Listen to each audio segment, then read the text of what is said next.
Hello people, I know, I've been MIA and I do apologize. I am so sorry. I've just had a lot going on at the moment and gosh, it's been a lot and I haven't had the time to come up here and speak to you guys. But yeah, I do apologize and hopefully from now henceforth I will do better and I will put out more content at least once a week.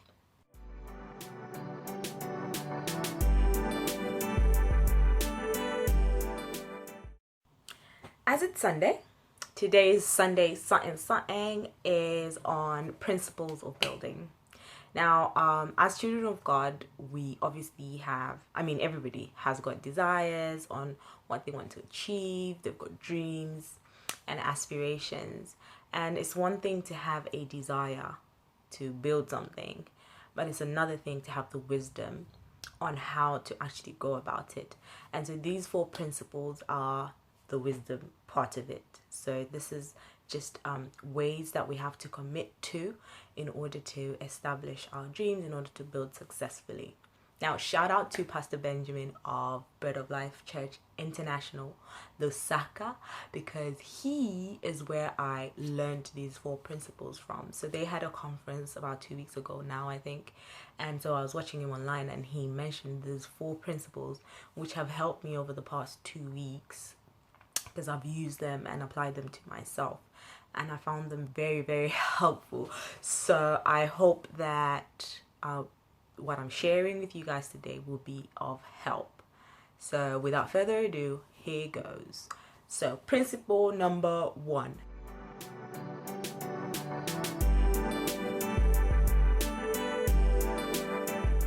Define the end from the beginning. So you need to have a clear picture of what you want to accomplish way before you start working towards it. You need to know what it's going to look like, so that if along the way it's not looking like what you want it to look like, you can change it or you can, amend it. But you need to know what it's going to look like so that you can work accordingly in order to achieve that. So this could be a building. When we're building houses, I know a lot of us are building these days. So when we're building houses, we don't just start to build.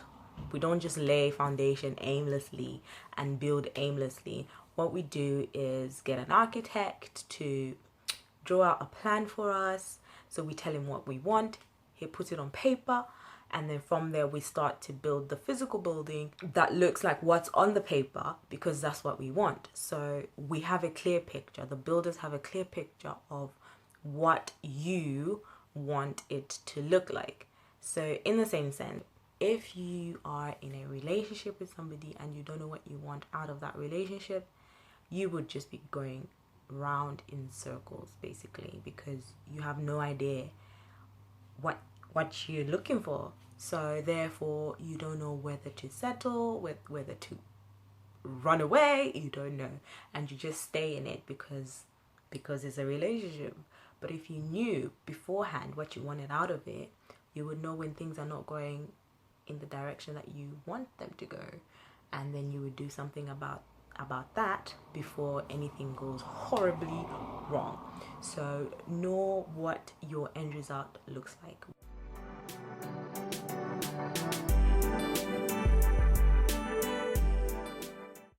Building with a calculated cost.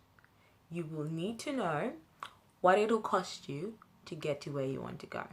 You will need to know what you will have to sacrifice. Is it people? Is it things? Is it time? What do you have to stop doing in order to make time for things that will help you achieve what you want to achieve? Example, if I say I want to build my relationship with God, right? There's certain things that I will have to sacrifice in order to make that happen. So I might have to sacrifice leisure time with my friends. I might have to sacrifice movies and watching TV so that I can use that time to build my relationship with God, to work on my relationship with God.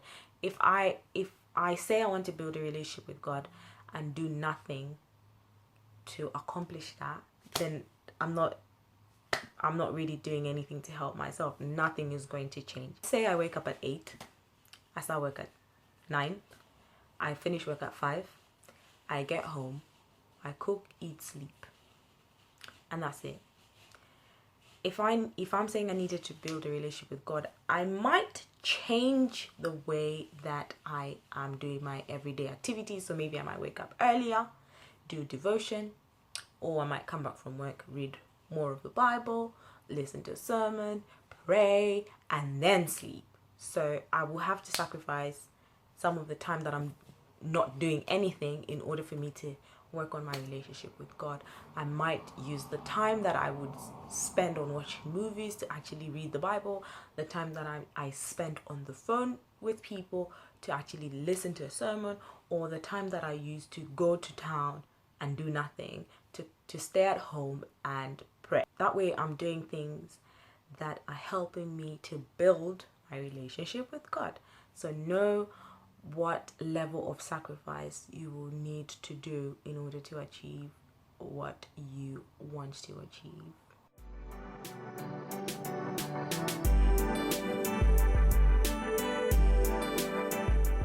Principle number 3 is build in phases. Trying to build everything in one go can be overwhelming. And you know what happens when you're overwhelmed and frustrated? You might end up giving up because nothing is going your way. You might feel like, I'm trying to do this, I'm doing this, and it's not working. I give up. That's it. Maybe it's not for me.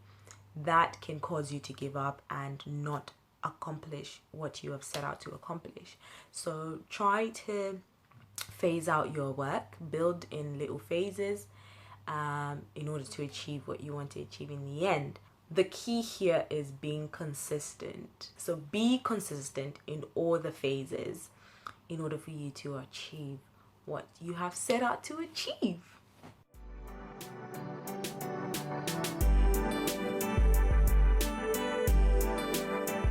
Principle number 4 is build on the rock. Ooh, child. This is my favorite. Build on the rock, y'all. Make God the rock of your life. He is the rock of ages. I mean, if you're not leaning on him, who are you leaning on? We all know that story of the wise man that built his house on the rock and the foolish man that built his house on sand.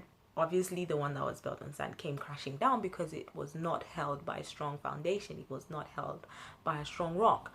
And the other one obviously stood and was firm. And so the same applies to us in whatever we set out to achieve, whatever we set out to accomplish. If it's not standing on God, who is our rock, it will come crumbling down. It's everything in life. We cannot rely on our own might. We cannot rely on our own intellect. It is God who helps us to stand. It is God who gives us the strength to stand firm. That is the 4 principles that I wanted to share with you today on building. So number 1, set a clear picture of what you want to achieve so that you know what it looks like when you get there. Number 2, build on calculated cost. Know what you need to sacrifice in order for you to achieve what you have set out to achieve. Number 3 is build in phases. Don't try to do it all in one go. Phase it out so that you have the strength, so that you don't get frustrated, so that you don't get overwhelmed, in order for you to come up with something that is perfect. And then principle number 4 is always build on the rock. In our case as Christians, God should be our rock. Make God the center of everything, of every decision, of every move that you're trying to make. Make God the center, and you be guaranteed of a building that will never crash because it is on solid ground.